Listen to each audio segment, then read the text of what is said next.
So I really like this set. Yeah, it comes with a lot of cool features. I like the minifigs on this one. They are much better than the ones from the last passenger train. Not only are there more of them, but they are more unique and come with cool accessories like the wheelchair or the bike.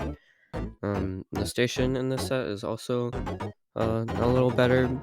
Um, it comes It's significantly larger and has like some greenery to freshen it up, I guess. This set comes with 16 curved track pieces and 8 straight track pieces, which brings it to have 4 more straight pieces than the last passenger train, with the same amount of curved pieces. I really like how they integrated the light feature into the build and how it came included, because they could have just priced the set the same at $190 but not included the lights, justifying it with inflation. I also like how much easier it is to replace the batteries, because you can just pull the battery box off rather than removing securing tiles like the last one.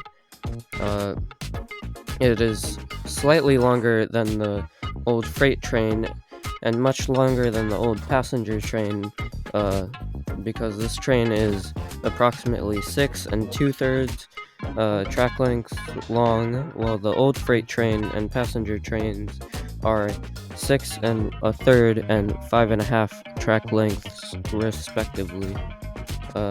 I like One thing that I don't really like about this set is how the roofs come off, because on this one, uh, only the one only the roofs toward the end of the car come off. There's a part in the middle that stays on, and it's much harder to use or see features like the bike holder in the bike slash passenger car, because you can easily drop the bike towards the middle of the car, and then it's hard to retrieve unless you rip the middle part off. But anyway, I really like this set, and uh, have a nice day. Subscribe so I can afford more Lego, because now I'm bankrupt.